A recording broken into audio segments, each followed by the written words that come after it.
Hey guys, welcome to the Buyer's House. We're on the set of Season 3 and I'm going to be giving you a tour. Today we're going to take a look at some strange things that took place behind the scenes of the Netflix hit series Stranger Things. So if you love Stranger Things, make sure to stick around because this is going to get intense. Let's do this. But first, a simple reminder on how to enter our brand new giveaway. We're giving away either an iPhone X Max, the new iPad mini, or a MacBook Pro. It's all your choice, so be sure to leave a like, comment the keyword, subscribe, and turn on notifications to enter the giveaway. It's really that simple. First, we start with the 80s nostalgia. Stranger Things debuted in 2016, became a Netflix big hit. It was able to tap into the nostalgia of pop culture of the 1980s with paranormal activity that's up to par with other 80s hits like E.T., The Extraterrestrial, Ghostbusters, Poltergeist, Firestarter, Stand By Me, and more. Created by the Duffer twins, Matt and Ross, the mysterious events of Stranger Things takes place in the small town of Hawkins, Indiana, in the early 80s.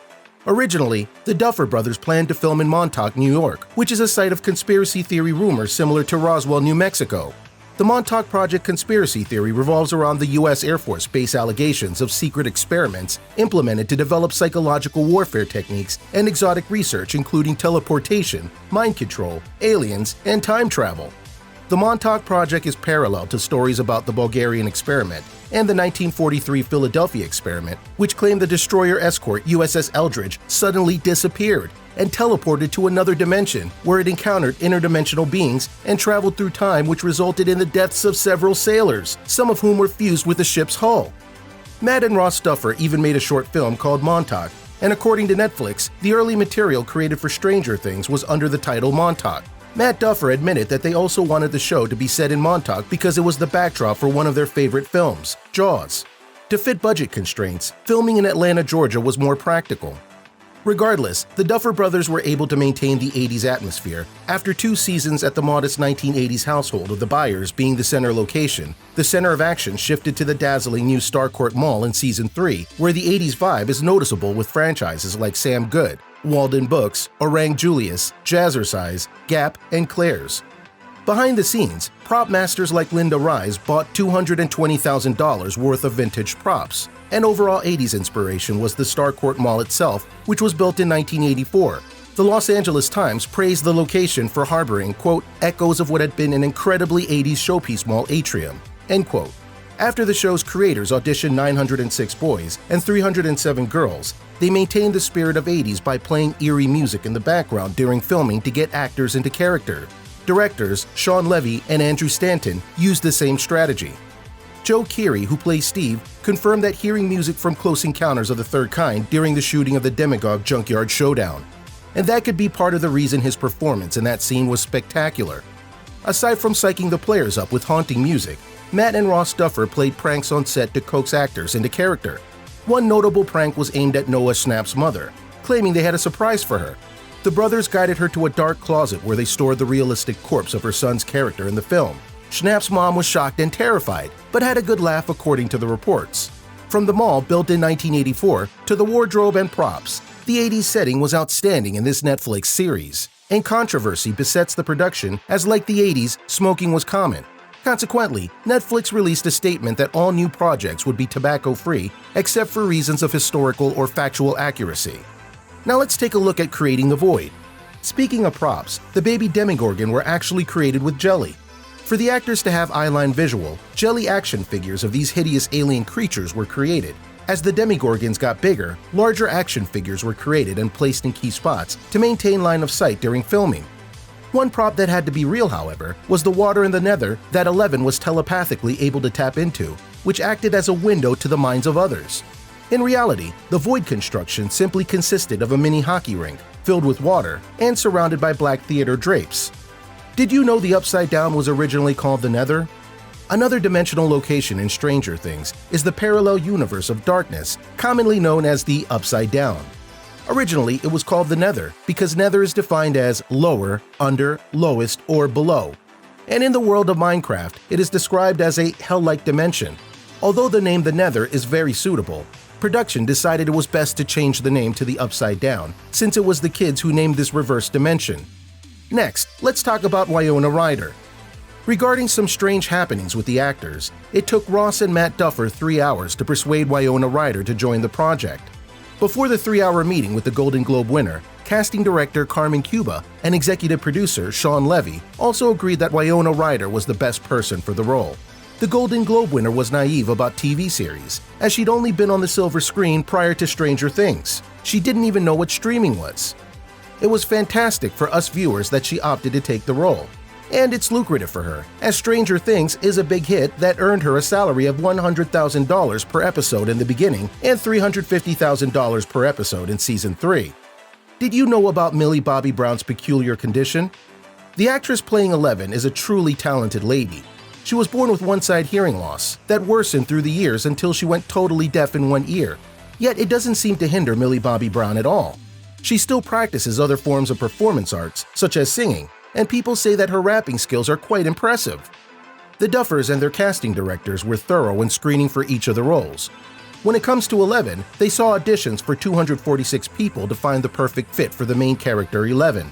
Millie was in England when she taped her audition and had to use dummy slides, and all of the kids' auditions were shown on Beyond Stranger Things. Another peculiar occurrence spawned the day Millie had to shave her hair off for Season 1. You would think that the young lady would have felt devastated, or at least uneasy, about being semi-bald. However, it actually gave her a sense of pride, as she said, quote, "The day I shaved my head was the most empowering moment of my whole life. The last strand of hair cut off was the moment my whole face was on show, and I couldn't hide behind my hair like I used to." End quote. She also noted her high hopes on becoming the next Charlize Theron, whose role in Mad Max Fury Road inspired her tremendously. Let's check out Joe Carey next. Originally, Joe Carey, who plays Steve Harrington in the fantastic science fiction thriller, was under contract for keeping his hairdo just the way it was, as it was perfect for the 80s setting. His haircut was so beloved by fans that they actually gave him a hard time when he changed his hairstyle, commenting that, quote, "It's just a regular person getting a haircut," end quote, following backlash from his fans. Aside from his cool 1980s retro hairdo, fans fell in love with Joe Carey's character so much that he had major roles in Season 2 and 3, even though NME reported that Ross and Matt Duffer planned to kill off some major characters, including Steve. In the show's first installment, Joe Carey's character, Steve, was mainly meant to be the insufferable bully, so to fill the void of the iconic 80s bully, the supreme douchebag character, Dacre Montgomery, stepped on set to fill in as the series' human villain. Next is David Harbour, who plays the foster father for Eleven, has a net worth of $4 million. He banked in $80,000 per episode, and in the third season, he grossed $350,000 per episode. Some of that wealth probably came from his extraordinary portrayal of Hellboy, released in 2019. It seems David Harbour has a knack for movies of the supernatural.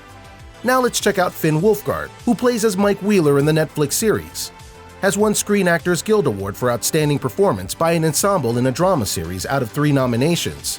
His net worth is $3 million, as he earned $20,000 per episode. Plus, he availed $60,000 plus bonuses along with all the adolescent main stars. And in Season 3, he earned $250,000 per episode. Although that tidbit is interesting, the bizarre part is how Wolfhard auditioned for the role. The resourceful young Wolfhard, dedicated and resilient, taped his audition in a bed while he was ill. The show's casting director, Carmen Cuba, revealed to Decider that Finn's audition tape was so out of focus, but Wolfhard's dynamic and fun side was clearly visible. Gaydon Matarazzo is next. Stranger things keep piling up behind the scenes, and Gaydon Matarazzo, who plays as Dustin Henderson, is more evidence. Gaydon Matarazzo has a mild form of cleidocranial dysplasia, CCD, which is a rare bone disorder that affects the development of teeth and bones. And in Stranger Things 3, Dustin Henderson claims that having no collarbones makes crawling through the Starcourt air vents no challenge for him, which leads Steve to explain to Robin, Maya Hawke, how his buddy has a rare condition called cleidocranial dysplasia, which creates abnormal development in the certain parts of the skeleton. Since Matarazzo was actually born with this rare disorder, the Duffer brothers included this truth in the script for the show. Next up is Noah Schnapp. Another climatic strange happening is how Noah Schnapp actually auditioned for the character of Mike Wheeler. In a twist of fate, both Noah Schnapp and his colleague Finn Wolfhard resemble each other to the point they could actually pass for biological brothers, and their talents were also matching. So Noah Schnapp was called back by directors for the role of Will instead of Mike Wheeler. In the same path of stranger events behind the scenes of Stranger Things, Caleb McLaughlin was on Broadway before appearance in the Netflix series. Caleb McLaughlin is a talented kid who portrayed young Simba in The Lion King at the Mitscoff Theater for 2 years from 2012 to 2014. Let's take a look at Maya Hawke. Another impactful addition to Season 3 who has had some experience in theater was Maya Hawke. Surprisingly, Maya is the daughter of Ethan Hawke and Uma Thurman, and she shows her family's given talent as well as portraying Robin Buckley, the co-worker of Steve Harrington at the Scoops Ahoy ice cream parlor in Starcourt Mall. Lastly, let's check out the Demi Gorgon.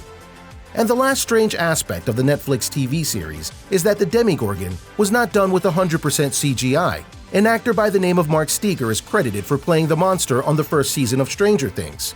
Mark Steger played in other sci-fi great films such as Men in Black 2, American Horror Story, and Heroes. What aspects of Stranger Things did you find most surprising? Leave your thoughts in the comment section below. Anyway, that wraps up the video. Thanks for watching, and I'll see you next time.